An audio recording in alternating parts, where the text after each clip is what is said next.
esos movimientos fueron creciendo, fueron aumentando hasta causar un gran impacto, como Juan Wesley en Inglaterra, que un historiador no cristiano anunció diciendo que con el movimiento que había levantado Juan Wesley, movimiento de oración en las casas, Inglaterra había sido salvada del derrumbe moral, social y espiritual.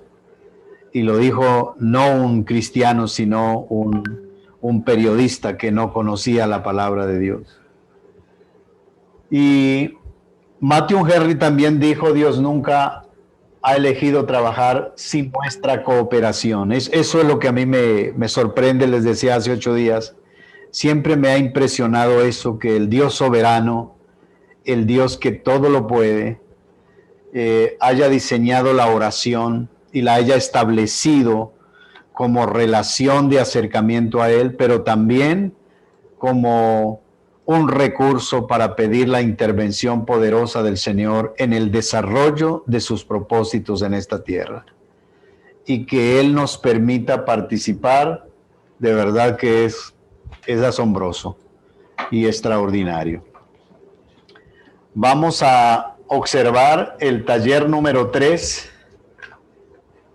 que estaba basado en segundo libro de Crónicas 17, 1 al 13, y tenía que ver con el rey Josafat. Decíamos que en el reino del norte, después que el reino se dividió en Israel, el reino del norte, la mayoría de los reyes fueron paganos, en su mayoría. Pero en el reino del sur, o reino de Judá, algunos se desviaron, pero otros buscaron al Señor, y en esas épocas que hubo reyes que buscaron a Dios, respetaron su palabra y siguieron el consejo divino, fueron épocas brillantes para el reino de Judá. Y una de esas épocas fue la época del rey Josafat. Entonces vamos a pedirle a algunos que participen leyendo lo que escribieron en sus manuales, así como estas otras 2 veces lo han hecho muy bien. No necesitamos comentarios, sino solamente leer lo que ustedes tomaron de los textos que en cada pregunta se pedía que leyeran. Clau y Jorge. Clau y Jorge, la primera pregunta: ¿qué hizo Josafat según los versos 2 al 4? Y muy buenas noches. Buenas noches. Primero, se comportó como el rey David y se comportó como su padre Asa. No buscó a los Baales, fortificó las ciudades, obedeció la ley de Dios y no imitó a los reyes de Israel. Muy bien. ¿Qué características interesantes nos señalan este pasaje del rey Josafat? Interesantes. Ya de entrada nos damos cuenta que este rey caminó rectamente, que este rey caminó conforme a la palabra de Dios, y como bien lo expresa la Escritura, anduvo en los mandamientos del Señor y se apartó de las obras de Israel. Es decir, está hablando del reino del norte, que se volvieron tan paganos, de verdad, algo triste. Muy bien, vamos a la pregunta 2.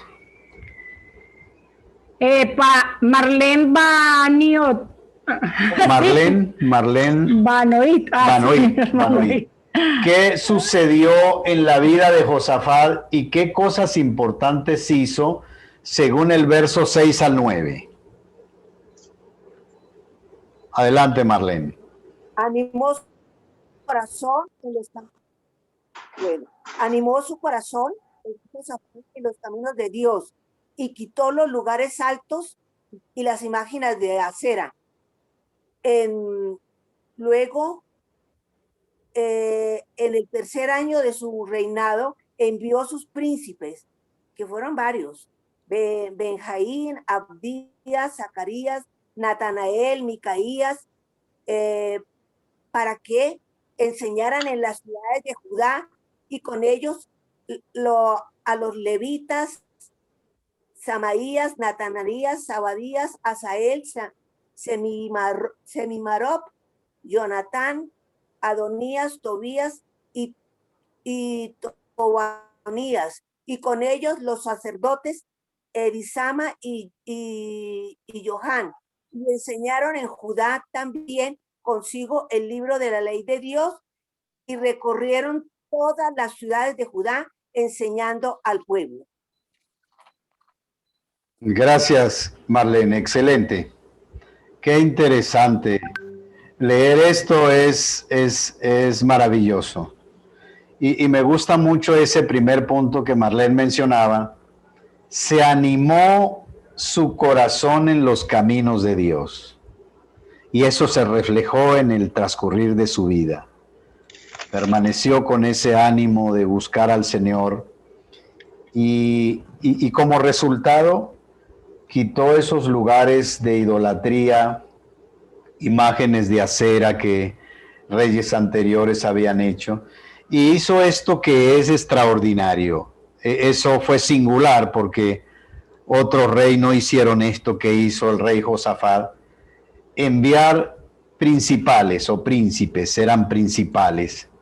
Y ya Marlene leyó esos nombres que a veces es como difícil leerlos, ¿no?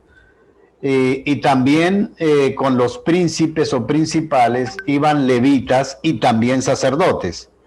Los levitas expertos en la ley, y ellos tres, príncipes, levitas y sacerdotes, fueron asignados para enseñar en Judá, y recorrieron todas las ciudades de Judá enseñando la palabra de Dios. ¡Qué maravilloso!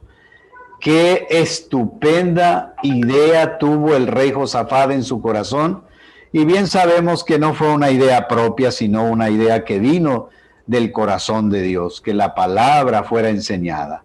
Y bien sabemos que cuando la palabra es enseñada, pues es el fundamento más firme para una relación con Dios y una vida con Dios. Muy interesante. Vamos a la pregunta 3.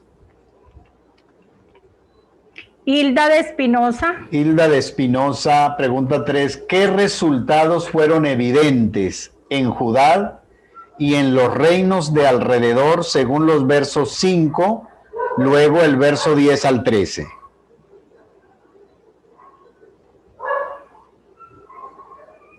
Hilda. Bueno, entonces, ¿quién dijo yo? Magnolia. Magnolia. Muy bueno. bien. Adelante, Magnolia. Bueno, dice que resultados fueron evidentes en Judá y en los reinos de alrededor. Dice que Jehová confirmó el reino en sus manos. No hicieron guerra contra estos reinos. Fueron llenos de presentes, tributos, ganado, bueno, nombran varias cosas de plata, de oro que les llevaban. Fueron engrandeciéndose sus reinos, edificó fortalezas y ciudades de aprovisionamiento, o sea, tenían lo que tenían para sus necesidades, y fuera de eso tenían para guardar y aprovisionar para después, para los siguientes tiempos. Dice que también mucha provisión y hombres de guerra. Qué bien, gracias, Magnolia, porque ¿sí? Con mucho gusto. Es interesante cómo estos efectos fueron muy notables. Tan notables fueron los efectos que trascendió la frontera, ¿no? Fue trascendente. Y como ya Magnolia hizo referencia, Dios confirmó el reino en su mano. Qué expresión tan interesante. ¿Por qué confirmó el reino de Josafat en su mano? Porque buscó la dirección de Dios. Y Dios confirmó ese reino. Y es evidente los puntos de confirmación. De todo Judá le trajeron presentes. Dice que tuvo riqueza y gloria en abundancia. Y hay un aspecto interesante que dice el texto, que cayó el pavor de Dios sobre todos los reinos de alrededor. Es decir, pasó fronteras. Y ese pasar fronteras, interesante que no fue solo con la guerra, sino más bien con la bendición de Dios. Porque cuando buscamos al Señor, la bendición de Dios trasciende barreras, trasciende fronteras. Eso es lo interesante, el buscar al Señor. Y por eso los filisteos y los árabes le traían presentes y le traían tributos al rey Josafat. Es interesante, muy interesante esto. Muy bien. Ver el testimonio de hombres y mujeres que han buscado al Señor es interesante. Ha sido una de mis lecturas favoritas en estos años. Leer la historia de hombres y mujeres que orando impactaron y trascendieron en su tiempo y aún más allá de su tiempo. Ese es un tema muy interesante. Vamos a la pregunta 4. Marlene,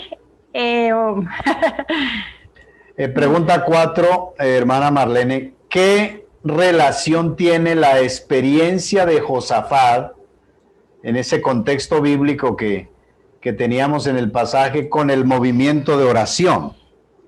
Claro. Leyendo pues el refuerzo de eso, dice que la relación entre la relación entre la obediencia del rey Josafat, él envió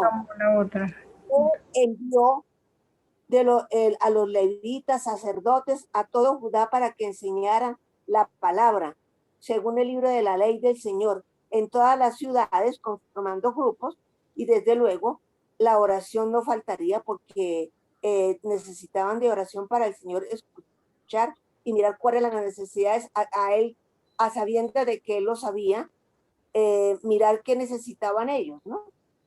La relación y obediencia del rey Josafat, que envió a los levitas, sacerdotes, a todo Judá, para que enseñaran la palabra, según el libro de la ley del Señor, en todas las ciudades de Judá. Bien, es interesante que, como usted decía, que el contexto de ese pasaje, es decir, lo que hay antes y después de el pasaje que tuvimos como base para este taller, claramente nos habla del testimonio de oración de Josafat. Y lo interesante es que está la oración, los efectos y también la palabra, porque la oración y la palabra son la base de nuestra experiencia cristiana. Sin oración y sin la palabra estaríamos perdidos de verdad. Pero qué interesante que hoy tenemos la palabra como guía y tenemos la oración que nos permite relacionarnos con Dios. Y por eso, aunque esto ocurrió hace tantos años, si lo traemos al presente, que estamos hablando del movimiento de oración, tiene directa relación. Y creo que en cualquier lugar y en cualquier tiempo, donde una persona o dos o tres o más se dispongan, como decía el texto, se animen a buscar a Dios como fue Josafat, a buscar al Señor con pasión, el Señor obrará poderosamente y ese movimiento trascenderá más allá de los límites humanos, porque cuando dependemos de Él, podemos trascender porque vamos a obrar no en nuestra fuerza, sino en la fuerza de Dios, según los recursos de Dios y según la intervención del Señor a través del Espíritu Santo. Y por eso no hay barrera, no hay impedimento, sino que Él va a obrar de manera extraordinaria. Muy bien, vamos a la pregunta 5. Bueno, en la pregunta 5 voy a Marlene Orjuela, en la 5, que de la lectura de refuerzo, ¿qué aspectos significativos y concretos el Señor le enseñó?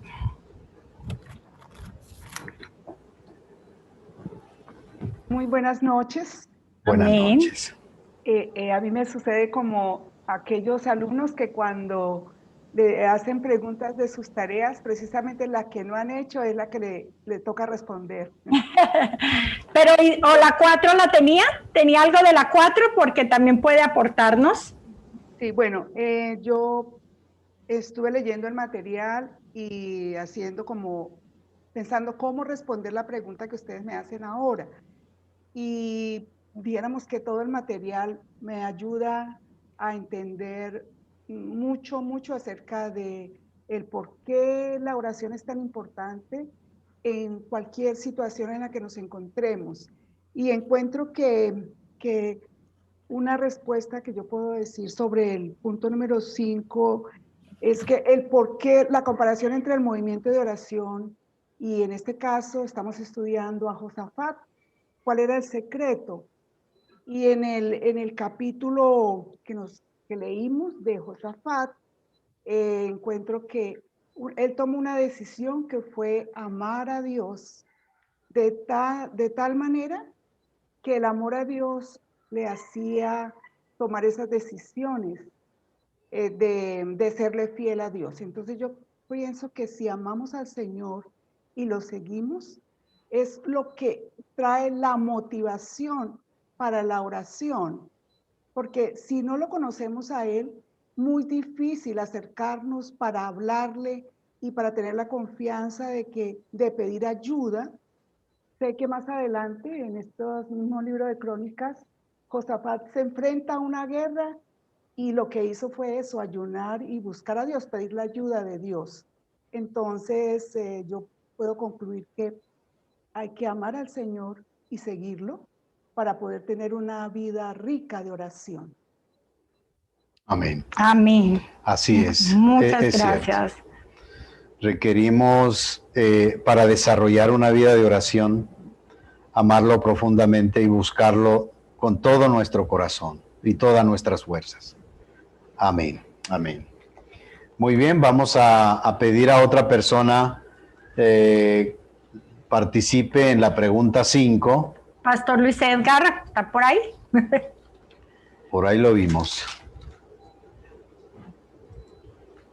Estaba mirando los ejemplos de la mayor, como que la presencia de Dios o la gracia de Dios se ha manifestado en mayor escala en medio de las crisis.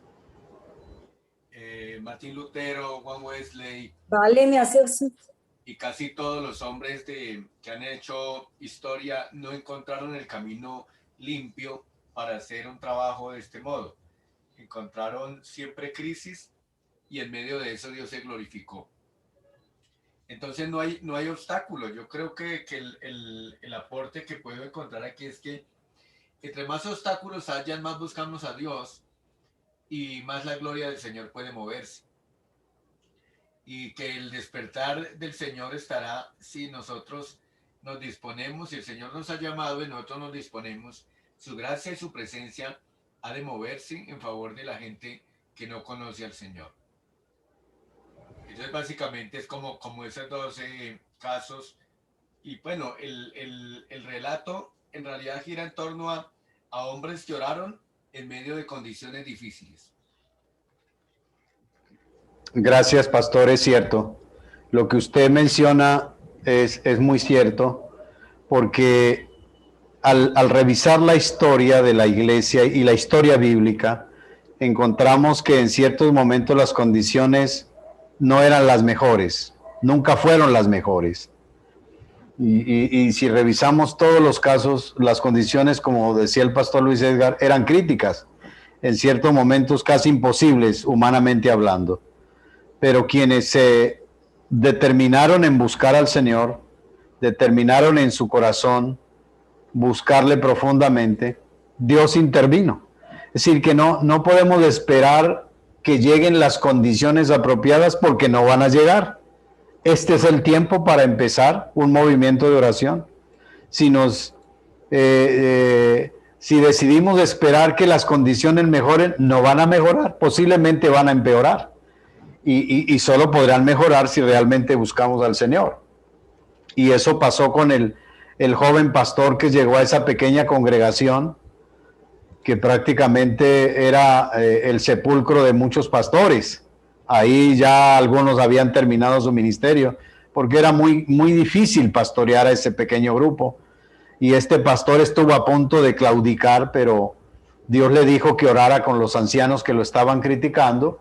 Él obedeció y Dios intervino de manera brillante en esa pequeña iglesia que empezó a crecer. Dios intervino, Él ha respondido a nuestras oraciones, dijo el joven pastor. Él nos dio esperanza y ánimo en una situación imposible. Y creo que recuerdan también el testimonio del movimiento de oración en Alemania, que unos 5 o 10 personas empezaron antes de que el muro de Berlín fuera derribado, pero ese movimiento empezó a crecer y a crecer y a crecer en Alemania. Eso no lo dice la historia secular, pero sí al final de esta lectura hay algo que quiero resaltar.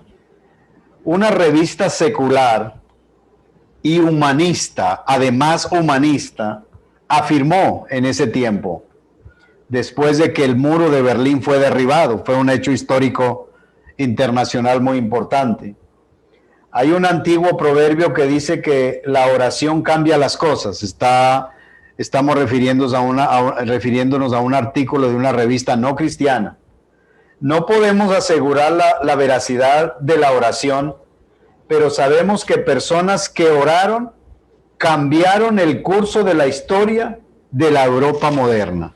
Qué interesante conclusión en esta revista de personas no creyentes, personas humanistas y contrarias a la palabra de Dios, pero llegaron a la conclusión que el muro de Berlín fue derribado de la manera como sucedió por la intervención del Señor a través de las oraciones de muchos que permanecieron días, semanas y meses orando. Muy bien. Ahora, mis amados hermanos, ¿sí? Vamos a ir a las salas pequeñas para seguir orando por Colombia. Hace 8 días oramos por los 32 departamentos y hoy vamos a orar específicamente por los ministros. ¿Saben ustedes cuántos ministerios hay distribuidos en el gobierno de Colombia? ¿Saben cuántos? ¿Alguien sabe cuántos ministerios tenemos en Colombia?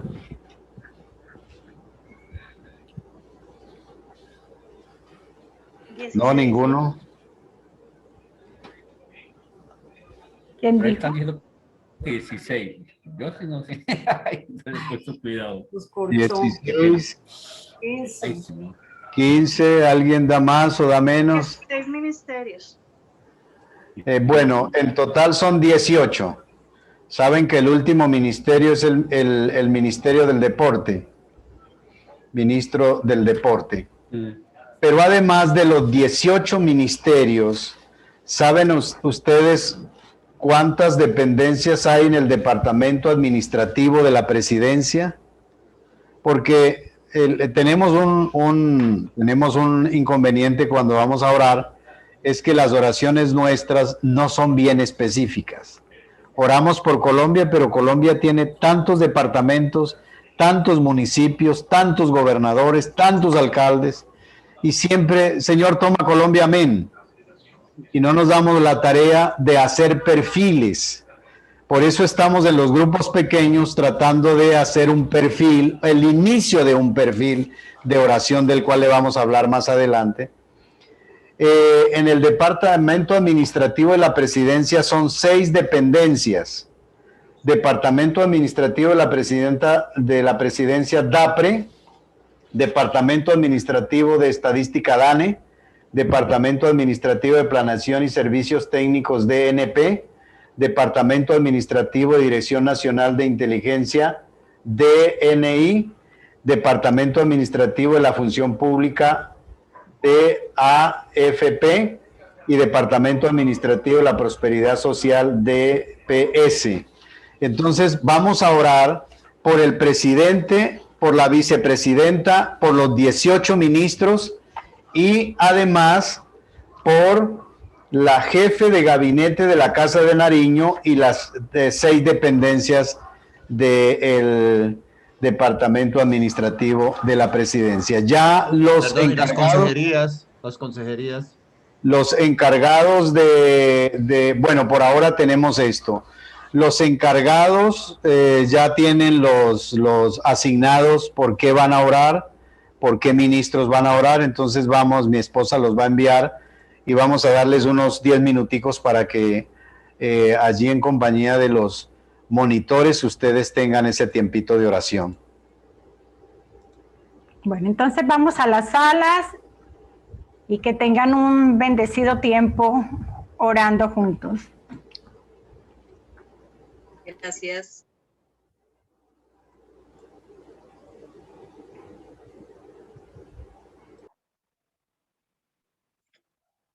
Poderlos ver regresando nuevamente a esta nuestra sala. Esperamos que hayan tenido un bonito tiempo de orar por nuestro presidente, los ministros. ¿Alguien que nos quiera decir cómo le fue en la sala? A nosotros nos fue súper bien, tuvimos el tiempo exacto para poder orar. Oramos exactamente por el presidente Duque y por la vicepresidente. Muy bien. Nosotros lo hicimos por el ministro de Justicia y del Derecho, el ministro de Defensa Nacional, el ministro de Agricultura, pero tuvimos tiempo para interceder también por los demás ministerios. Sí.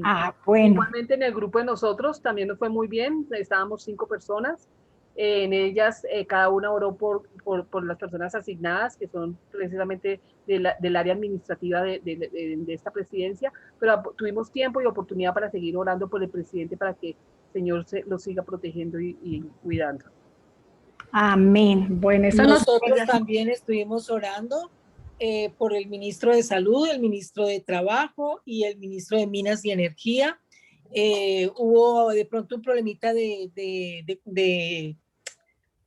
tecnología, digámoslo así, con una de las integrantes, pero igual hubo ese tiempo hermoso de oración y también terminamos y pudimos orar también por el presidente, entonces también fue un buen tiempo. Ay, qué bonito. Nosotros también hicimos nuestro grupo de oración con Isabel, como decía el pastor, como ser específicos, ¿no? Entonces, como tenemos la tecnología en nuestra mano, entonces pude mirar los ministerios y los nombres y poder orar específicamente por cada una de estas personas. ¿Y Dalí? Dime. Yo, Norita Tobar. Sí, Norita. Gracias por esta linda oportunidad. Y yo, mire lo que yo tengo aquí en mi mano. Y siempre la primera familia. ¿La conoce? Entonces, claro. Es una familia, yo siempre oro por la familia. Y la familia, la primera familia, es por la que tenemos que orar también por esta familia hermosa. Porque nosotros tenemos que defender, apoyar la familia, no solamente la familia nuestra, sino también esta familia hermosa que Dios ha puesto en cabeza. Entonces, tener esto para uno es algo muy refrescante, mirar, independiente de si estoy de acuerdo o no, pero como cristiano yo debo orar por esta familia también. Muchas gracias, porque eso me da una visión de quiénes son ellos y cuánto necesitan. Los niños necesitan de la protección, la mujer necesita de la protección y el hombre necesita también de volver al original de Dios. Gracias. Muchas gracias, Norita. Bueno, entonces eso nos alegra mucho, que se aprovechen esos cortos minutos que tenemos para orar y sea un incentivo, porque esto es lo que se tiene que seguir haciendo en la iglesia. Sí, y también queremos dejarles una motivación para que ustedes comiencen a hacer perfiles de oración y de esta manera podamos seguir el principio de especificación, porque a veces nuestras oraciones son demasiado globales. Por ejemplo, cuando se ora por el alcalde, hay un gabinete que tiene el alcalde, de secretarías, consejerías, como se mencionó esta noche. Entonces, este es apenas un pequeño indicio que esperamos ustedes se motiven a concretar un mejor perfil, como mañana vamos a mencionar un poco sobre los perfiles de oración, lo importante que son en el proceso que estamos desarrollando con el movimiento de oración. Bueno, antes de desarrollar el tema de esta noche, queremos observar un testimonio que nos llega de Uganda, y lo que hemos sabido es que en Uganda hubo una persecución años atrás muy severa, muy terrible, y esa persecución, esa violencia también afectó a la iglesia. Pastores, líderes murieron, muchos hermanos, y llegó el momento en que el lugar más seguro para orar eran los pantanos, dice la historia. Los pantanos era el lugar donde no los encontraban. Y la historia dice que pasaban los cristianos orando en los pantanos todo el día.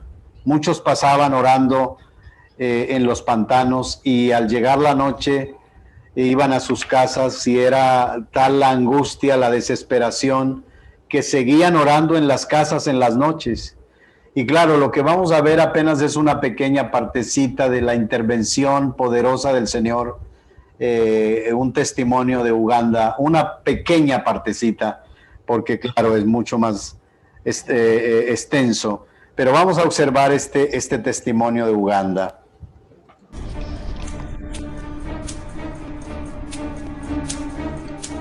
En el norte de Uganda, el hogar de los Acholi, terrenos espesos ocultan peligro de proporciones casi inimaginables.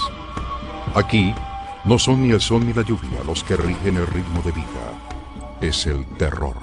Había emboscadas todos los días. Uno despertaba y leía el periódico. Había muchos muertos. Había cuerpos sin vida por todos lados, vehículos en llamas, casas quemadas en las aldeas. Habían asesinado 90 personas. Cuando llegamos allá encontramos una piscina de sangre. A lo largo de los años 90, la fuerza militar de Uganda se frustraba cada vez más por su incapacidad de someter al LRA.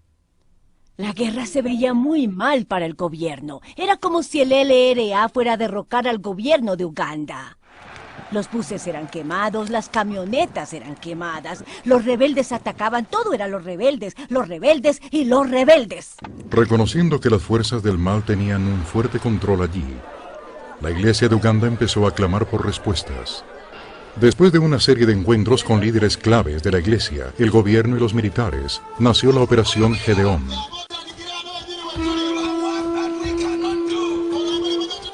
Y empezamos a movilizar la nación. Personas del sur, del centro, del este de Uganda se movilizaron para ir a orar al norte. Todo el cuerpo de Cristo en Uganda hizo un ayuno. Ayunaron durante un mes en preparación para la redención de la tierra. El primer evento de la misión fue una reunión de 3 días en el estadio de Gulu. A pesar de las amenazas de los rebeldes y un calor impresionante, la gente estaba amontonada como sardinas en las gradas. Fue una gran reunión, donde llegaron miles de personas, y eso era totalmente inusual, porque la gente tenía miedo. Es decir, yo pude ver cómo recobraban la cordura, como si algo se hubiera roto, como si hubiera un velo de oscuridad, y algo se rompió y de pronto podían ver. Miles empezaron a creer, miles de personas que venían de diferentes partes del norte para escuchar la palabra del Señor. Miles de personas entregaron su vida al Señor.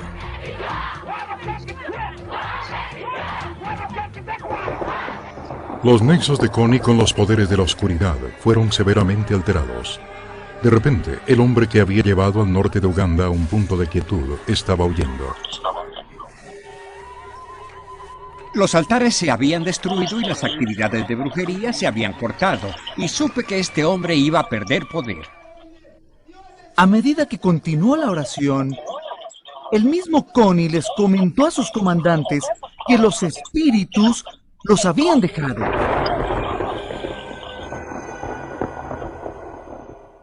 Los militares estaban fortalecidos. Fue todo un cambio. Desde ese día empezamos efectivamente a emboscar a esa gente, a atraparlos y a acabarlos. Se debilitaron en muchas áreas. Una tras otra, el gobierno logró victorias y victorias sobre él. Después de años de ser aparentemente invencible, la magia de Connie finalmente había acabado. Tuvo que huir hacia su lado. Las personas empezaron a rendirse por primera vez. Eso no había sucedido antes. Inclusive empezaron a liberar a las mujeres y a los niños. Los rebeldes estaban liberando a las mujeres y a los niños y diciéndole váyanse. A medida que disminuyeron las emboscadas del LRA, igual lo hicieron los temores de las personas. Ahora componemos canciones acerca de nuestra esperanza, por la paz que viene en camino. Algunos rebeldes regresaron a la ciudad, otros a trabajar la tierra. Son libres para buscar la paz.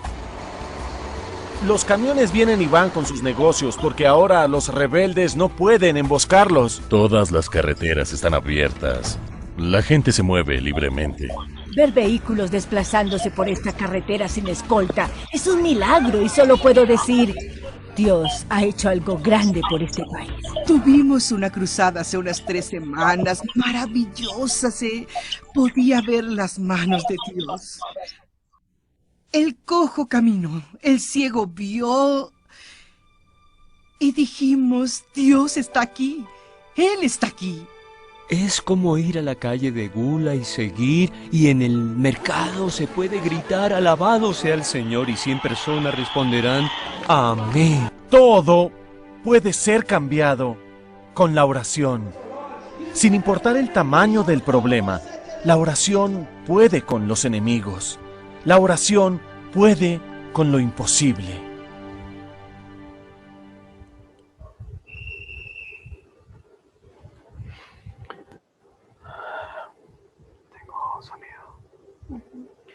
Este testimonio, amados hermanos, esperamos sea una voz de ánimo para nosotros seguir orando por nuestro país, porque bien sabemos cuántas masacres han habido en Colombia el año pasado, en este año y los años anteriores, pero estos últimos años ha sido complicado y creo que nosotros tenemos que ponernos en la brecha y levantar muros de protección en oración, pidiendo la intervención poderosa del Señor sobre nuestra nación, que sea transformada y cambiada, porque tenemos la certeza, y usted tiene esa certeza en su corazón también, que el Señor es el mismo ayer, hoy, por los siglos, y Él puede obrar y operar en cualquier parte del mundo donde hayan hombres y mujeres que estén dispuestos a buscarle profundamente y a creer que Él puede intervenir y transformar la condición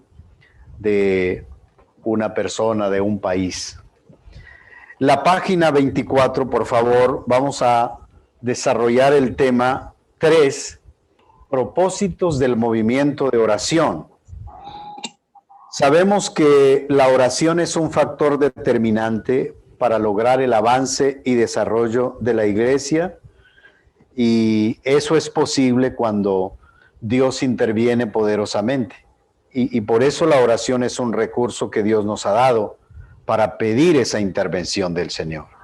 Entonces, vamos a enumerar algunos puntos. Hay muchos otros, pero por lo menos estos puntos nos darán una clara indicación de los propósitos del movimiento de oración. Número 1, centrar la oración en Dios, dándole honor y exaltación a su nombre. Eso lo hemos mencionado desde la introducción. En la introducción mencionamos algunos puntos generales que los hemos venido desarrollando en el transcurrir de los temas. Y el libro de Isaías, en el capítulo 43, el verso 7, es un texto muy interesante porque nos enfoca en ese propósito central de la oración. Todos los llamados de mi nombre para gloria mía los he creado, los formé y los hice. Y por eso creemos, con base en esta palabra y claro, muchos otros textos, que la oración fue diseñada por el Señor para cumplir el propósito primario de rendir honor y exaltación a Él. Justamente Él nos creó para ese fin. Y la oración está incluida en ese propósito del corazón del Señor.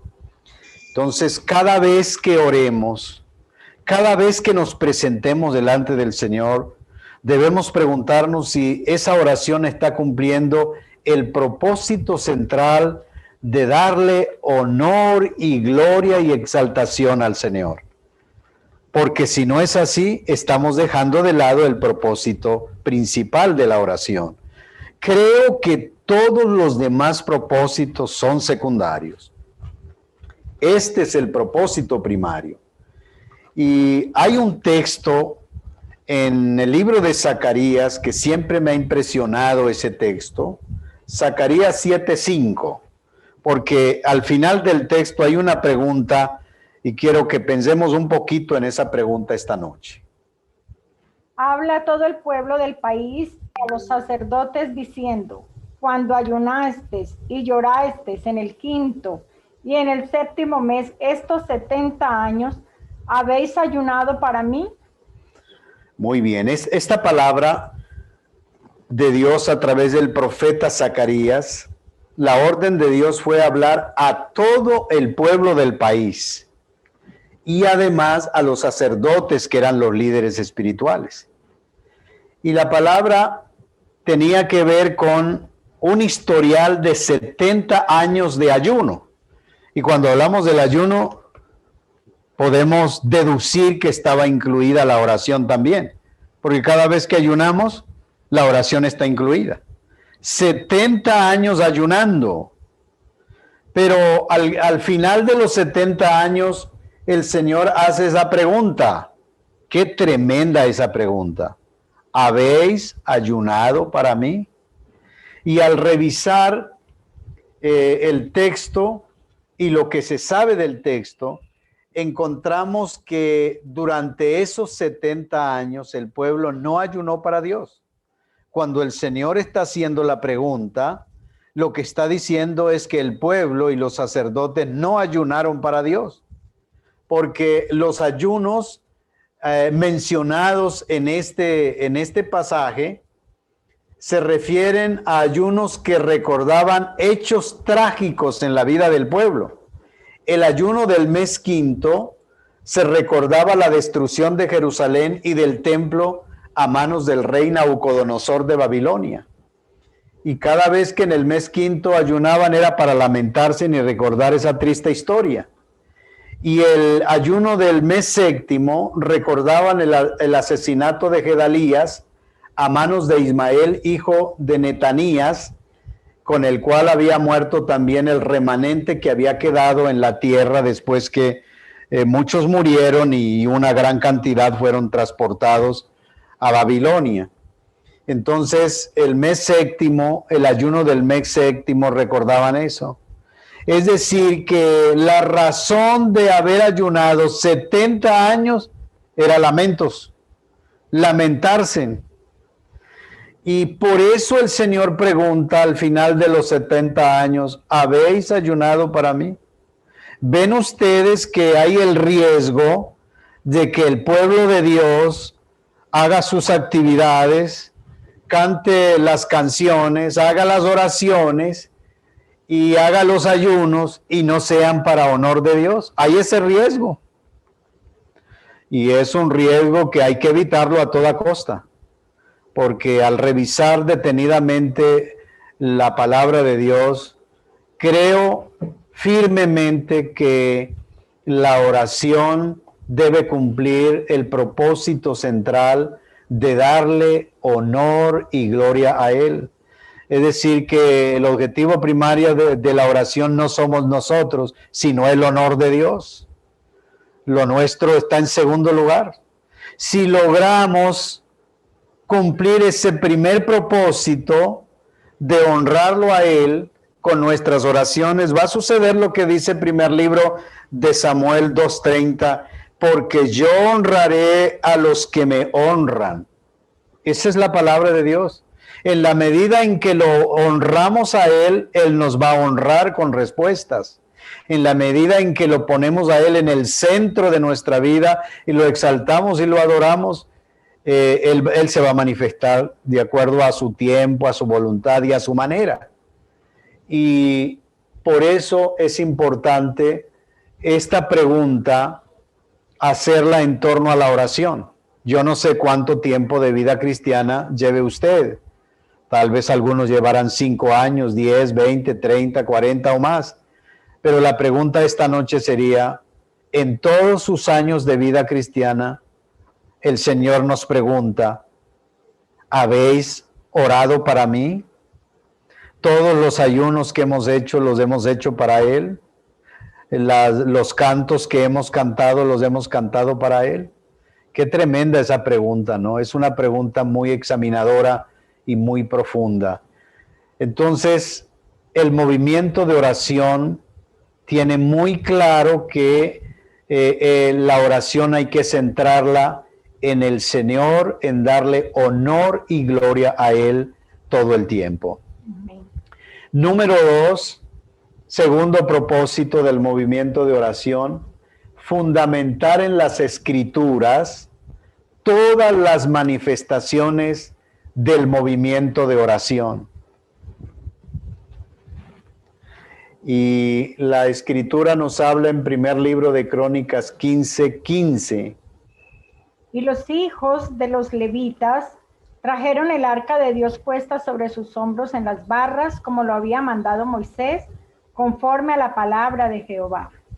Conforme a la palabra de Jehová, porque ustedes que han leído ese capítulo de primer libro de Crónicas 15, el 13 también, nos narra cuando David quiso traer el arca porque hacía 20 años que el arca había sido descuidada.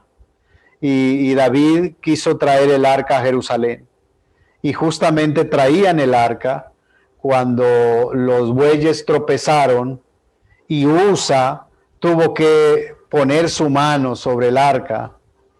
Y saben que Dios tuvo que quitarle la vida a Usa. Y David quedó muy consternado, muy abrumado y dijo, no es posible llevar el arca porque esto está muy serio. Y estaba muy consternado, preocupado. Y David estaba trasladando el arca en un carro nuevo guiado por bueyes. Y pasaron 3 meses, yo creo que 3 meses de mucha reflexión, de revisar seguramente la ley antigua, las escrituras antiguas.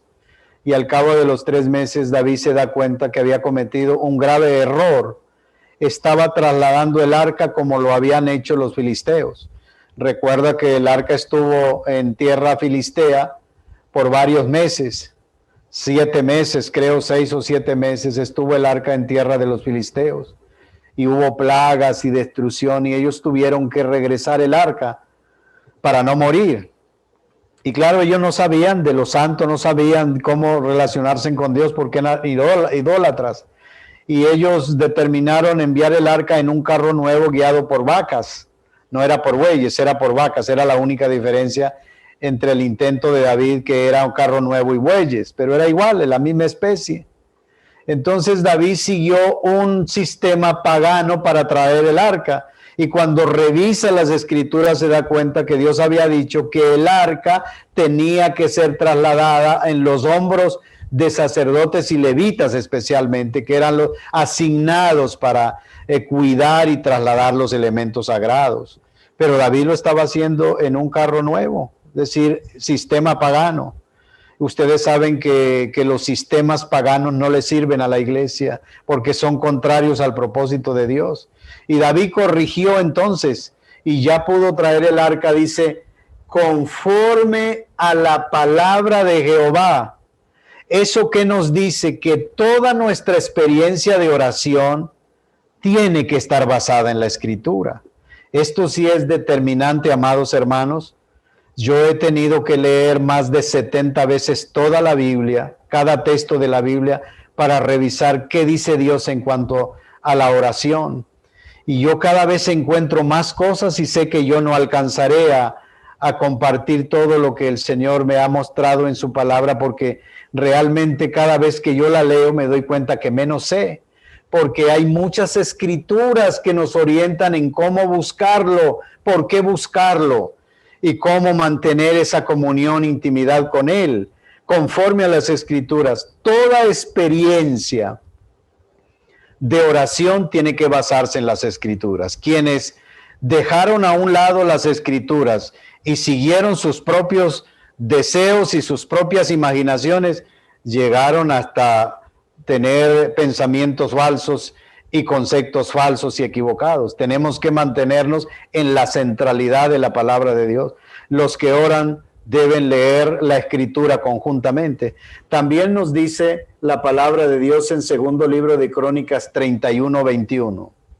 En todo cuanto emprendió en el servicio de la casa de Dios, de acuerdo con la ley y los mandamientos, buscó a su Dios, lo hizo de todo corazón y fue prosperado. Está hablando del rey Ezequías que hace 8 días mencionamos, y todo lo que él emprendió conforme a lo que Dios había escrito salió bien. Yo creo que si el movimiento de oración lo establecemos y lo sustentamos según las escrituras, todo va a marchar bien, porque vamos a mantener la línea que Dios ha trazado y no la vamos a pasar esa línea que Dios ha dicho, es hasta aquí, es como dice la escritura. Eso nos va a librar de muchos inconvenientes, de muchos problemas. Número 3, ¿sí? Sí, que antes de pasar al número 3, quería hacer un aporte de todos estos años que hemos estado impulsando el movimiento de oración, y una de las cosas que nos hemos encontrado, a veces la renuencia, es porque a veces los grupos de oración empiezan a hablar más de las experiencias que de lo que dice la escritura. Y por eso nosotros hacemos muchísimo énfasis en que todo ministerio de oración, todo debe estar bajo la cobertura pastoral y fundamentado en la palabra de Dios. No se pueden salir que por la experiencia o porque la profeta dijo, el hermano dijo, no, tiene que estar centrado en la palabra del Señor y bajo esa cobertura pastoral. Y eso nos va a librar. Por eso nosotros sugerimos que todos los que hagan parte de movimiento de oración, mínimo debieran leer toda la Biblia una vez al año, toda la escritura, porque hemos encontrado que muchísimas personas no han leído toda la Biblia, solo leen parte de la Biblia, y toda la escritura fue inspirada por Dios. Número 3, propósito número 3. Desarrollar una cultura de oración, haciendo de esta un estilo de vida. Me gusta mucho hacer énfasis en esto, porque la oración debe llegar a ser un estilo de vida diario. Primera de Timoteo 2:8 es un texto muy interesante.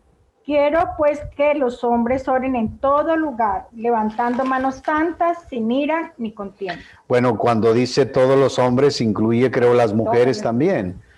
Que oremos en todo lugar. Qué interesante. ¿Sabe por qué me gusta mucho esa expresión bíblica? Porque no hay límites. La oración, Dios la diseñó de tal manera que nada puede limitar la oración. Las paredes no pueden limitar la oración. Los hermanos que están bajo la cortina de persecución, que están en las cárceles, allá están orando. Nada limita la oración. Los que están perseguidos, bueno, en cualquier lugar podemos orar. Ustedes saben eso. No hay límites para la oración. Pero esto de orar en todo lugar, claro, hay lugares más apropiados y nosotros recomendamos acondicionar lugares de oración. Pero todo lugar está abierto para que podamos orar. Y yo creo que aquí sí nosotros tenemos que reflexionar que los musulmanes, que bien sabemos andan equivocados, muy equivocados, pero ellos tienen 5 momentos diarios de oración. Y cuando llega el momento de oración para un musulmán, él se cae postrado, donde sea cae postrado, ahí al piso. Y ya sea en una plaza, en una calle, en un avión, subiendo a un avión, donde sea lo hacen. Y nosotros que conocemos la verdad, que somos hijos del Señor, no hemos desarrollado una disciplina seria, de tal manera que podamos orar en cualquier lugar. Llegó un momento de orar y podamos orar porque pensamos que irán a decir que este se volvió loco, que no sé qué. No, al margen de lo que la gente piensa, debemos desarrollar una cultura de oración. ¿Qué significa la palabra cultura? Significa cultivo o cultivar. Esa es la parte más original del término. Y tiene muchos significados y interrelaciones, está interrelacionado con muchos conceptos, pero creo que se refiere al conjunto de hábitos, valores y principios que un grupo social transmite de generación en generación. Y yo creo que la oración debiera desarrollarse como una cultura y que esa cultura sea pasada a nuestros hijos, a los nietos, a los bisnietos, porque hoy ya muchos jóvenes, adolescentes no quieren orar, les parece algo aburridor, algo terrible, y no debiera de ser así, debiera de ser algo que cultivamos y que apreciamos y que damos ejemplo para que también nuestra familia llegue a amar profundamente una vida de oración, de intimidad con el Señor, y que aquellas nuevas generaciones que llegan a la iglesia puedan encontrarnos muy animados en nuestro corazón con una vida de oración constante, y que ellos también desarrollen ese estilo de vida de oración, no una religiosidad, sino una vida, una relación con Dios, una comunión diaria con Él, como el Señor quiere que lo desarrollemos. Número 4, implementar el reloj de oración como símbolo de compromiso y permanencia.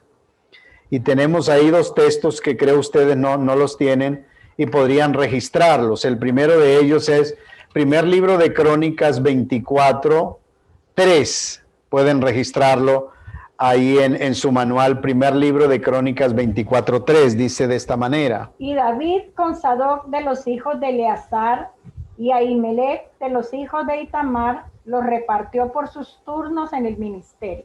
Es interesante, dice, los repartió por sus turnos en el ministerio, y aparece esa palabra turno que para nosotros años atrás partimos de ahí para poder lograr establecer el reloj de oración. Partimos de ese término bíblico, turnos, porque habían tantos levitas y llegaron a haber tantos sacerdotes que todos no podían ministrar a la vez. Entonces fue cuando Dios guió a que establecieran turnos para que todos pudieran participar. Y a través de turnos, justamente en el capítulo 24 de primer libro de Crónicas, habla de 24 turnos que habían en ese entonces, y así cubrían todo el tiempo. Pero además, segundo libro de Crónicas 31:2 nos habla también de este mismo propósito, que pueden registrar ahí en sus manuales. Y arregló Ezequías la distribución de los sacerdotes y de los levitas conforme a sus turnos, cada uno según su oficio.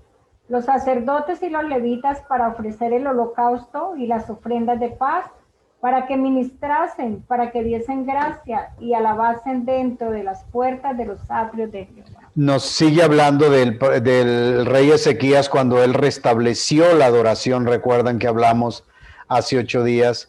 Y lo hizo como Dios lo había ordenado en tiempos pasados, en tiempos de David, que lo hicieron a través de turnos. Qué interesante, ¿no? Es muy interesante eso. Y el reloj de oración es un reloj que hemos venido manejando ya hace muchos años. Y este reloj es un símbolo, y quiero rápidamente mencionarles lo que representa. Sirve de símbolo de compromiso y continuidad en oración. También el reloj facilita el manejo y monitoreo de los vinculados. Y en tercer lugar, es un recordatorio del privilegio de la oración diaria. Y número 4, es un referente para motivar a quienes todavía no se han vinculado. Entonces, este es uno de los propósitos del movimiento de oración, que toda la iglesia, no algunos, sino que ojalá toda la iglesia pueda estar vinculada al reloj de oración. Y claro, de eso le vamos a hablar en el último tema, vamos a hablar un poco más a fondo del reloj de oración, cómo implementar el reloj de oración en la iglesia. Como ustedes pueden ver, este reloj tiene 4 franjas, 4 colores. Cada color representa una franja y cada franja tiene 6 horas. Es decir, que son 4 franjas, cada una de 6 horas, y completamos las 24 horas del día y de la noche. Y si todos nos vinculamos a una franja, podríamos cubrir todas las horas o todo el tiempo del reloj 24 horas, porque este es un reloj de 24 horas. Por eso les decía, es un reloj creado para este fin, para ilustrar, para motivar, para llamar, y también para simbolizar que todos nos unamos en oración, pero en la realidad buscamos que eso sea en real. Número 5, propósito número 5, establecer el movimiento de oración como plataforma de acción. Esto sí es un asunto muy determinante, porque la oración no puede estar en lugares secundarios. La oración, dejemos claro, muy claro, que la oración no sustituye la acción.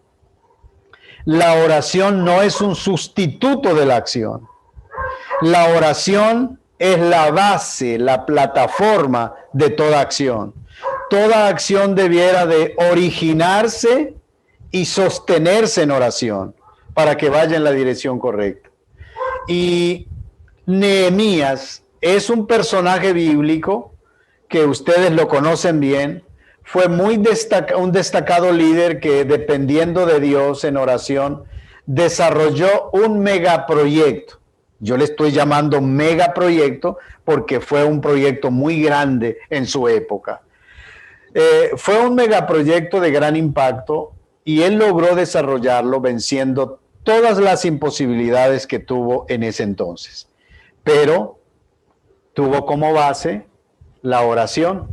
Y es lo que vamos a ver entonces ahí en la página, estamos en la página 26. Y ustedes van a ir llenando los espacios ahí en la parte relacionada con Nehemías. Vamos a dar un repaso rápido a la historia de Nehemías. Número 1, en oración Dios trajo el proyecto al corazón de Nehemías. Nehemías 1, 3 al 4. Y me dijeron, el remanente, los que quedaron de la cautividad allí en la provincia, están en gran mal y afrenta, y el muro de Jerusalén derribado y sus puertas quemadas a fuego. Cuando oí estas palabras me senté y lloré e hice duelo por algunos días, y ayuné y oré delante del Dios de los cielos. Nehemías fue muy impactado cuando estaba muy lejos de su tierra. Nehemías era uno de los que había sido llevado en cautiverio y estaba aproximadamente a 2.500 kilómetros de su tierra. Y recibe el informe de Ananí, ¿cómo se llama el hermano? Anani. Recibe el informe que la situación en Jerusalén era caótica. Muros derribados, puertas derribadas, quemadas, como el rey Nabucodonosor y su ejército habían dejado destruida completamente la ciudad, los muros, el templo. Era un caos total. Y el corazón de Nehemías se impactó tanto que la escritura dice que él pasó tiempo orando y ayunando, hizo duelo por algunos días, oró y ayunó, clamó. Fue una cosa impresionante. Y de ahí se desprendió un propósito del Señor, un proyecto del Señor que puso en el corazón de Nehemías para desarrollar. Por eso en el verso 11, en la primera parte, vamos a ver que ya Nehemías tenía claro ese propósito que Dios trajo en medio de la crisis que le generó el informe triste y lamentable. Orando, Nehemías pidió que Dios le diera éxito para desarrollar el proyecto. En la parte dice, concede ahora buen éxito a tu siervo. Concede ahora buen éxito a tu siervo. Si ya Nehemías estaba pidiendo que Dios le concediera buen éxito, es porque Nehemías tenía claro lo que Dios le había dicho que tenía que hacer.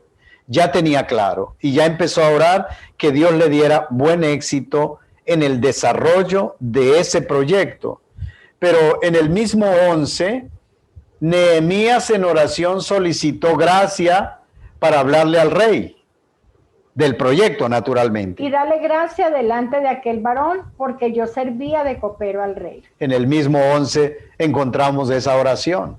Es decir, que en el verso 11 Nehemías tenía ya claro y pedía en oración éxito al presentar el proyecto al rey.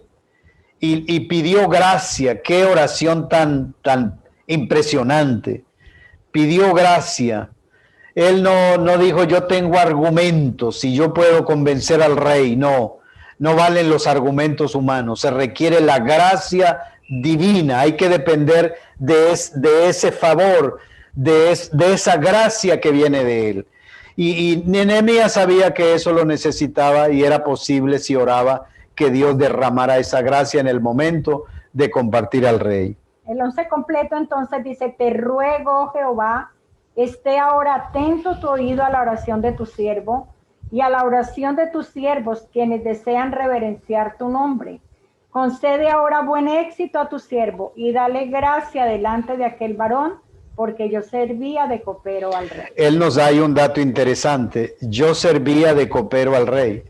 ¿Y qué nos está diciendo con eso? Que no era fácil que el rey le diera permiso, porque ya Nehemías está pensando en trasladarse a Jerusalén, caminar los 2.500 kilómetros que le distaban de Jerusalén para desarrollar el proyecto. ¿Era fácil? No era fácil. ¿Tenía dinero? ¿Tenía cuentas bancarias? No tenía. Era un copero, un simple copero. Pero tenía en su corazón un gran proyecto que Dios lo había puesto. Y por eso pidió gracia. Número 4, Nehemías se detuvo a orar antes de presentar el proyecto al rey Artajerjes, 2, 3 al 5. Y dije al rey, para siempre viva el rey. ¿Cómo no estará triste mi rostro cuando la ciudad, casa de los sepulcros de mis padres, está desierta y sus puertas consumidas por el fuego?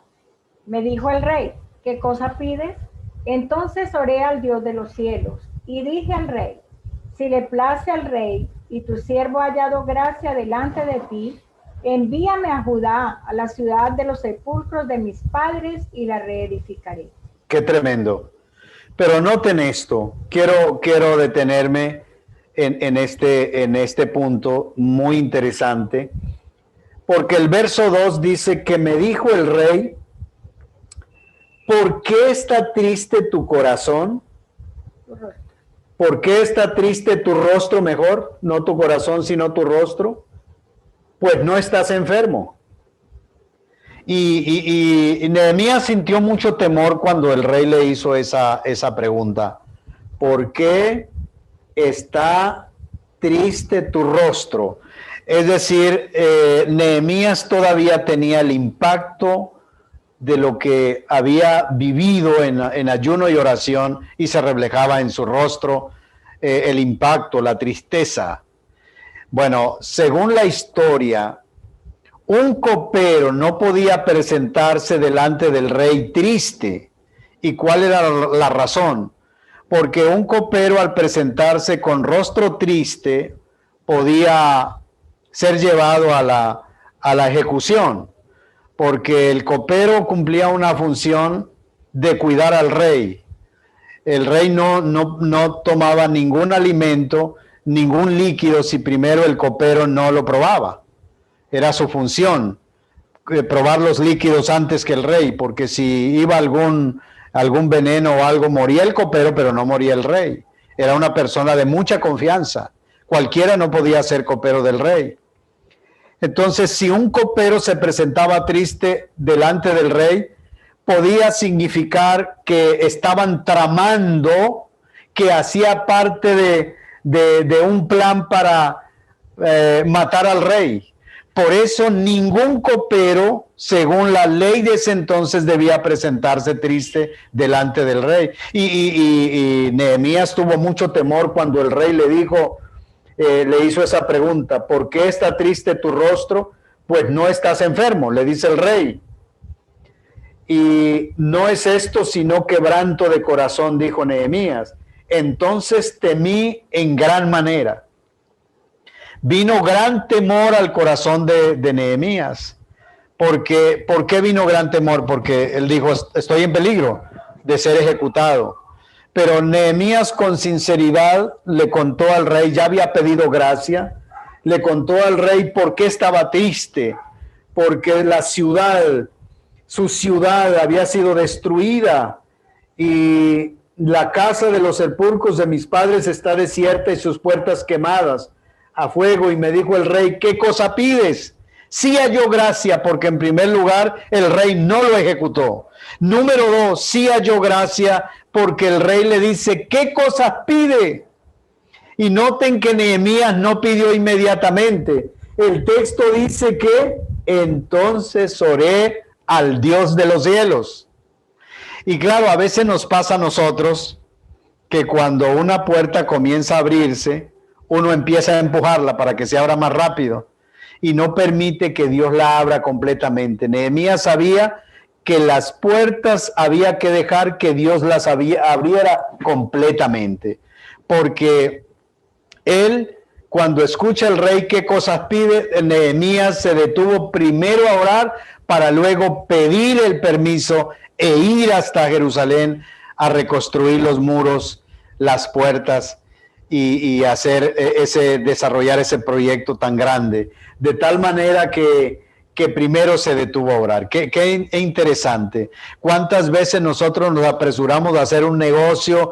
¿Cuántas veces nos apresuramos cuando vemos que una puerta se abre, nos lanzamos y no nos detenemos a orar, a asegurarnos que es Dios que nos está guiando y no nuestras emociones? Hay que tener muchísimo cuidado en eso. Número 5, Nehemías logró la autorización del rey y además apoyo logístico. Noten cómo todo el proyecto, el megaproyecto de Nehemías estuvo basado en una vida de oración. Nehemías 2, 6 al 8. Entonces el rey me dijo, y la reina estaba sentada junto a él: ¿cuánto durará tu viaje y cuándo volverás?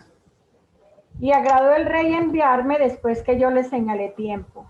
Además dije al rey, si le place al rey que se me den cartas para los gobernadores al otro lado del río, para que me franqueen el paso hasta que llegue a Judá, y cartas para Asaf, guarda del bosque del rey, para que me dé madera para enmaderar las puertas del palacio de la casa y para el muro de la ciudad, y la casa en que yo estaré, y me lo concedió el rey según la benéfica mano de mi Dios sobre mí. Qué maravilloso. Cada vez que yo leo esto me entusiasmo, porque aquí vemos que ya Nehemías, noten esto, escuchen esto que les voy a decir. Nehemías colocó la fecha del tiempo que él estaría en Jerusalén. No fue el emperador, porque estamos hablando de un emperador, no de un presidente, de un emperador. Porque ¿qué cosas pides? Y ahora Nehemías pide y le da la fecha, le dice, emperador, puedo, si me permites ir en tal fecha voy y en tal fecha regreso. Y el rey halló gracia ante el rey y el rey aceptó eso. Pero además, escuchen bien, además Nehemías le pide al rey cartas oficiales que iban selladas con el anillo del emperador para poder legalmente ingresar. Si Nehemías se va sin esos documentos autenticados y legales, le impiden el ingreso. Y el rey le dio la carta de autorización sellada con su propio anillo. Pero además, ¿qué pide Nehemías? Le pidió madera de la hacienda del rey. Yo no puedo calcular cuántos millones de pesos colombianos costó la madera que usaron de la hacienda propia del emperador. Pero usaron mucha madera, mucha madera. Y el rey dio esa madera, donó esa madera para el proyecto de reconstruir los muros y las puertas de Jerusalén. El mismo emperador, porque había hallado gracia, un hombre de oración. Qué interesante. Pero además había una ñapa, como decimos en Colombia, una palabra que se usaba antiguamente, ñapa, algo más, ¿no? Y la ñapa es que, dice la Escritura,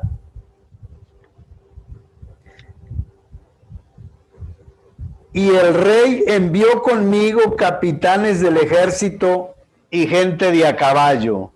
Eso no lo pidió Nehemías. ¿Sabe por qué no lo pidió Nehemías? Porque Nehemías sabía que Dios lo podía guardar en el camino, en los 2500 kilómetros que iba a transitar. Habían maleantes en el camino, asaltantes en el camino, habían bandas armadas en el camino que asaltaban y robaban. Pero Nehemías tenía confianza en el Señor, pero el emperador envió una guardia personal, bien entrenada, caballos, comandantes que lo escoltaron hasta llegar a Jerusalén. Esto es extraordinario, la oración como base de acción. Número 6, con oración enfrentó la oposición de los enemigos del proyecto. 4, 8 al 9. Y conspiraron todos a una para venir a atacar a Jerusalén y hacerle daño. Entonces oramos a nuestro Dios y por causa de ellos pusimos guardas contra ellos de día y de noche. Y dijo Judá: las fuerzas de los acarreadores se han debilitado y el escombro es mucho y no podemos edificar el muro. Qué interesante. La oposición fue muy fuerte. Ustedes han leído el libro de Nehemías, saben que la oposición fue muy fuerte, de verdad. Los enemigos del proyecto quisieron impedirlo a toda costa, pero no pudieron, porque Nehemías no se distrajo, sino que se mantuvo concentrado, orando, como dice aquí el texto. Es interesante el texto del 4, 8 al 9. Y dice: entonces oramos a nuestro Dios, y por causa de ellos pusimos guarda contra ellos de día y de noche. Movimiento de oración de día y de noche. Qué interesante. Fue todo un movimiento de oración, era de oración y de acción, porque ellos tenían la espada en la mano también, y trabajaban también, y oraban también. Era impresionante, esto fue una cosa impresionante. Pero así enfrentaron la oposición de los enemigos y no se detuvieron.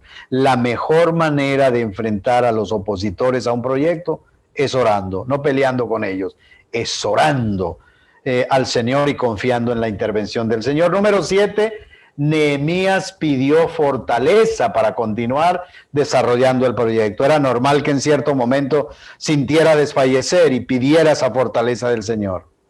Porque todos ellos nos amedrentaban diciendo: se debilitarán las manos de ellos en la obra y no será terminada.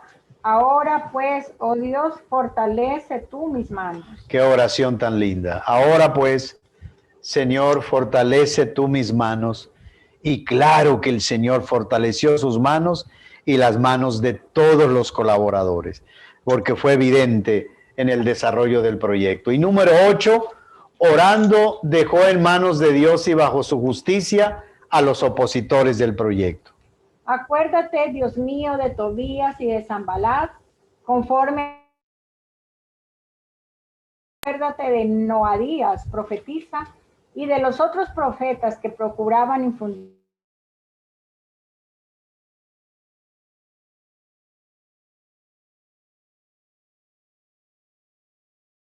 sobornados, es el término, fueron sobornados, se dejaron sobornar y quisieron infundirle miedo a Nehemías, pero Nehemías estaba tan seguro en Dios y en lo que Dios le había encomendado que no le puso cuidado a estos tales profetas de ese entonces que quisieron desviarlo del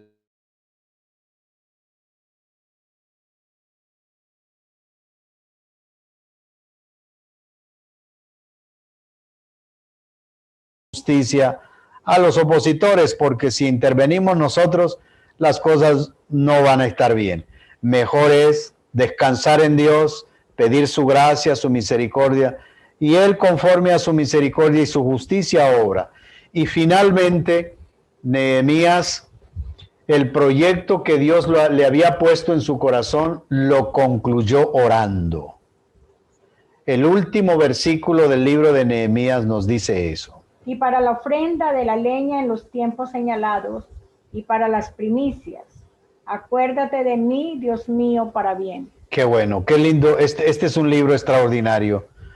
El libro comienza Nehemías orando en el primer capítulo y el libro concluye Nehemías orando. ¿Sabe qué nos dice esto? Que la oración debe de ser base, plataforma de acción. Todo proyecto debe comenzar en la oración y desarrollarse y sostenerse en oración hasta el final. A veces oramos antes de, pero durante el proyecto no oramos y ahí son los problemas. Por eso es importante el ejemplo de Nehemías. Y para concluir con este ejemplo de Nehemías, ustedes saben que Nehemías concluyó el proyecto en un tiempo récord. Es impresionante. Nehemías 6:15. Nehemías 6:15. Fue terminado pues el muro el 25 del mes de Elul en 52 días. Menos de 2 meses. El proyecto de reconstrucción del muro de Jerusalén fue concluido satisfactoriamente en un tiempo récord de 52 días. Qué maravilloso. Es extraordinario. Ahora, los arqueólogos modernos, según las excavaciones y la información que han tomado de las excavaciones, han dicho 2 cosas que quiero decirlas rápidamente. Número 1, ellos han dicho que el proyecto que desarrolló Nehemías requería entre 6, 7 u 8 años para desarrollarlo. Y lo hicieron en 52 días. Número 2, los arqueólogos han dicho que para mover los materiales que Nehemías y los que le colaboraron movieron, se requerían de las maquinarias modernas. Escasamente se moverían con las maquinarias modernas, pero ellos los movieron. ¿Cómo? Hermano, Dios intervino. Dios obró de manera poderosa y brillante, como siempre Él lo sabe hacer cuando le buscamos al Señor. Qué maravilloso. Esto es maravilloso. Y punto número 6, dinamizar e impulsar la práctica de la oración para no caer en la monotonía. Este propósito es muy interesante porque la monotonía ha causado muchos efectos o estragos en la vida de oración, cuando se vuelve monótona, rutinaria. Por eso es importante, punto 6, página 27, dinamizar e impulsar la práctica de oración para no caer en la monotonía. Hechos 2:42. Y perseveraban en la doctrina de los apóstoles, en la comunión unos con otros, en el partimiento del pan y en las oraciones. Muy bien, entonces vemos según este testimonio bíblico que la vida de oración de la primera iglesia, según los hechos de los apóstoles, era una vida muy dinámica. Lo que yo observo claramente es que ellos desarrollaron una vida dinámica en oración. Y la oración para la primera iglesia fue la base de todo lo que ellos lograron hasta impactar a todo el imperio romano, sin tener todo lo que hoy tenemos, sin tecnologías, sin carros, sin aviones, sin ningún tipo de tecnología, pero lo hicieron orando y con el poder del Espíritu Santo. Llegaron hasta sacudir a todo el imperio romano, porque desarrollaron una vida de oración dinámica. No estamos pensando en oraciones religiosas, sino en una vida dinámica de oración. Número 7, enfocar el movimiento de oración en el cumplimiento de la misión. Porque yo conozco sus obras y sus pensamientos. Tiempo vendrá para juntar a todas las naciones y lenguas, y vendrán y verán mi gloria.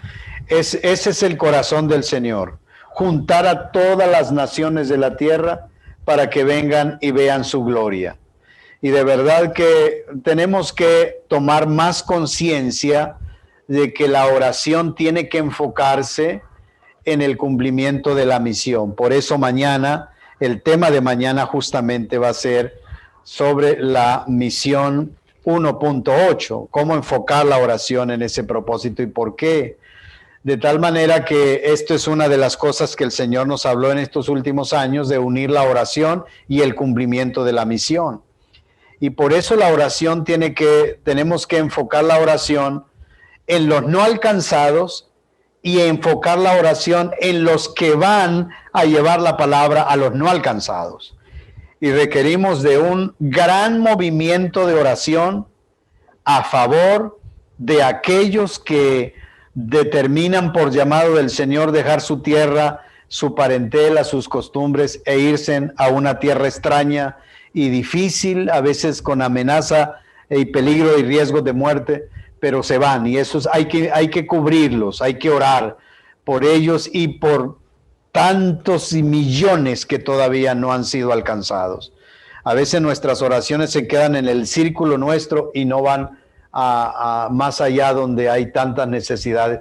Por eso queremos mañana hablarles un poco más a fondo de este tema, que el Señor lleva eso en su corazón, juntar a todas las naciones de la tierra para que vean su gloria. Número 8, implementar una organización sencilla y práctica. Primer libro de Crónicas 12:32 es un pasaje muy interesante y quiero enfocarlo en esta dirección. De los hijos de Isaacar, 200 principales, entendidos en los tiempos, y que sabía lo que Israel debía hacer, cuyo dicho seguían todos sus hermanos. Ese versículo no lo tienen ustedes, ahí lo pueden registrar. Primer libro de Crónicas 12:32, que nos habla de los hijos de Isaacar, 200 hijos de Isaacar, que destaca dos cosas que tenían estos 200 hijos de Isaacar. Número 1, eran entendidos en los tiempos. Requerimos ser entendidos en los tiempos. Y número 2, sabían lo que Israel debía de hacer. Y aquí yo quiero, con base en esta escritura, decirles que en estos años en que hemos venido desarrollando este ministerio, acompañando muchas iglesias en muchos lugares, hemos llegado a la conclusión en estos últimos años, porque hemos vivido todas las experiencias en torno a lo que es la organización, que algunos llamarían estructura. Prefiero llamar organización que estructura, pero tiene que ser algo sencillo, lo más sencillo y práctico, porque nosotros también vivimos en una primera etapa del ministerio donde se organizaron muchas cosas, muchos programas, y eso llegó a ser tan pesado que algunos se sintieron frustrados y cansados. Entonces tuvimos que en nuestras evaluaciones llegar a la conclusión que la organización o la estructura no es lo más importante. Lo más importante es la oración, no la organización en el sentido de la implementación, ¿no? Estoy hablando en el sentido de cómo nos organizamos para orar. Sí tenemos que organizarnos, claro, pero tiene que ser lo más sencillo y práctico posible, porque la oración no puede estar al servicio de la estructura. Más bien la estructura tiene que ser sencilla y práctica para que podamos funcionar como estos que eran entendidos en los tiempos. Tenemos que ser entendidos en qué es lo que hoy puede funcionar, y si no funciona lo cambiamos, porque aquí lo importante no es cómo lo hacemos, sino que lo hagamos, ¿no? Que lo logremos, que podamos unirnos todos a orar en la iglesia, que todos estén orando, unos en la mañana, otros en las tardes, otros en la noche, otros en la madrugada. Ese es el propósito básico, y que con esa oración honremos al Señor y logremos pedir la intervención del Señor en nuestro entorno y más allá de nuestro entorno. Eso es lo principal, pero la organización la requerimos, pero lo más sencilla posible. Por eso hoy tenemos ese consejo, para que no sea tan estructurada y difícil, porque conocemos movimientos que dejaron de ser movimientos porque llegaron a estructurarse en tanto que se cerró y se perdió la dinámica y se perdió el propósito y se quedó una estructura, pero de allí no avanzaron. Por eso es importante decir eso. Número 9, lograr que haya oración 24.7, incorporando al liderazgo y a toda la iglesia. Isaías 62:6. Todo el día y toda la noche no callarán jamás. En medio de eso, de ese texto, está esta frase que quiero resaltar. Este texto nos da una expresión muy clara. Todo el día y toda la noche no callarán jamás. Está refiriéndose a los que ponían en los muros, a cuidar los muros, y el propósito era todo el día y toda la noche. Y ese es un propósito del movimiento de oración, que haya oración permanente, constante. Y en este caso, quiero mencionar y culminar esta noche con estos últimos puntos del 9, que hay algunos conceptos equivocados que hay que corregirlos para lograr la continuidad, y yo los voy a mencionar rápidamente. Número 1, hay quienes consideran que el llamado a orar es solo para los jubilados o para los pastores y líderes. Quiero dejar claro que los jubilados son valiosísimos en el movimiento de oración y la participación de ellos ha sido extraordinaria y requerimos que ellos sigan vinculados, colaborando. Lo que quiero dejar claro es que no es solo para los jubilados, no es solo para los pastores, no es solo para los líderes, sino que es para todos. Todos estamos llamados a orar. Número 2, otros piensan que la oración es algo monótono, tedioso y rutinario, siendo difícil la práctica diaria de la oración. Cuando la oración se le vuelva monótona y rutinaria, se perdió el horizonte, porque ese no es el propósito, porque la oración es relación, es comunión, es comunicación con el Señor. Entonces, cuando llega a esos términos hay que examinar el corazón, porque ese no es el propósito de la oración. Número 3, algunos, por su trasfondo en la vida sin Dios, relacionan la oración como un castigo o penitencia, porque antes de conocer al Señor, cuando iban al confesionario, les dejaban 50 Ave Marías, 70 Padre Nuestros, y era una penitencia hacer eso. Entonces algunos quedaron allá en el fondo de su mente. Cuando el pastor o los pastores y pastoras le llaman a orar, dicen, el pastor y la pastora me va a castigar porque me están invitando a orar. No, no es un castigo, no es una penitencia, es una relación, un privilegio grande de estar con el Señor. Número 4, también tenemos a quienes piensan que la oración es un don para un grupo selecto en la iglesia. Bueno, yo he podido leer la escritura muchas veces y no he encontrado un solo texto que me diga que la oración es un don. Si alguien lo encuentra, podemos mirarlo, porque si es un don para todos, porque todos estamos llamados a orar, no solo algunos. La oración Dios la diseñó para todos sus hijos, que todos sus hijos se relacionaran con Él. Pero sí he encontrado en la escritura claramente que la oración es una disciplina que los que tienen el llamado a orar pueden desarrollar. Entonces, algunos dicen, no, es que la hermana X tiene el don de la oración porque pasa mucho tiempo orando. No, la hermana X no tiene don de la oración. La hermana X ha desarrollado la disciplina de oración como la desarrolló Daniel, que oraba 3 veces al día. La desarrolló David. El Señor mismo desarrolló una férrea disciplina de oración. Y finalizamos con el número 5. Para otras personas la oración se ha vuelto una pesada carga y se sienten obligados y les causa malestar cuando cualquier llamado o convocatoria a orar persistentemente. Y claro, ese no es el propósito. La oración no puede convertirse en una carga pesada y difícil o en algo traumático y complicado. La oración es un gran y maravilloso privilegio. Y yo quiero elevar una oración para que estos conceptos se vayan de la mente y quede el concepto de la palabra de Dios. Padre Celestial, en esta noche quiero orar para que estos conceptos que hemos mencionado al final de este tema, Señor, se vayan de la mente.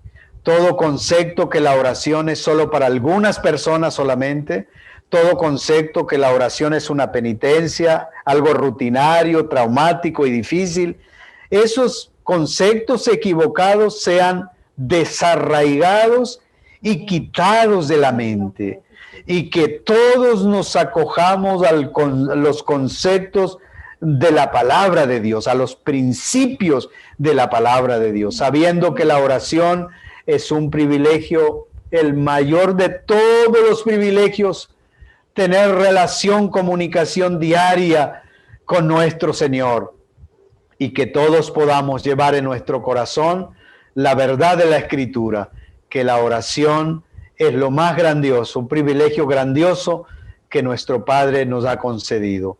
Gracias, amado Señor. Gracias por enseñarnos esta noche y gracias por decirnos muchas cosas, recordarnos y otras decírnoslas, Señor, esta noche. En el nombre de Cristo Jesús, amén. Voy a pedir que a unas 3 personas, unas 3 o 4, así brevemente como lo han hecho estos anteriores días, nos digan qué le enseñó el Señor. Así en forma muy breve, muy precisa, algunos nos compartan qué le enseñó el Señor esta noche. Abra su micrófono y nos dice. Sí, gracias. Muy bien. Buenas noches. Me recordó, yo soy muy de orar antes de lanzando un proyecto y le pongo en las manos del Señor y si el Señor me lo concede es porque Él me abrió las puertas y Él me acompañará. Pero hoy me recordó que en el desarrollo del proyecto me falta más oración. Porque al final también le doy gracias por, pues obviamente por las bendiciones, porque es una bendición el trabajo. Pero hoy hubo algo bien importante para mí, es que estoy olvidando el tema de orar en el desarrollo del proyecto más, o sea, por el mismo proyecto, uno pues sigue orando y ora por otras cosas, pero específicamente por el proyecto. Gracias, eso me pareció un aprendizaje muy importante para mí. Amén. Amén. Gloria a Dios. Amén. ¿Alguien más? Con toda confianza. Buenas noches. Sí. Buenas noches.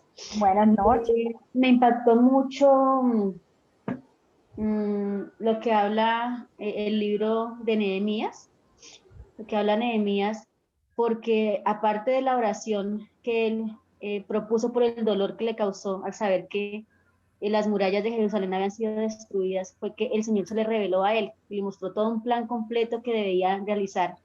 Y a veces tomamos la oración, hablamos, pero no permitimos que Dios se revele a nuestras vidas. Y esto me impactó profundamente, que él obedeció todo el plan que Dios le ideó y él lo ejecutó. Muchas gracias, Carmencita, muchas gracias. ¿Alguien más? ¿Otra persona que Sí. Sí, Gloria. Yo, Gloria. Pues viendo todo esto, me confirma que realmente todas las inquietudes que yo tengo y a veces mi dificultad para orar, pues es algo que no es solamente mío, sino que si está en este manual es porque le pasa a muchas personas. Entonces, no es que mal de muchos, consuelo de tontos, no, sino que me da tranquilidad saber que es algo que me pasa a mí y que también es común para otras personas. Entonces, en medio de todo es como una tranquilidad porque pues además sé, de acuerdo a lo que estamos estudiando, cómo puede uno hacer para superar estas dificultades.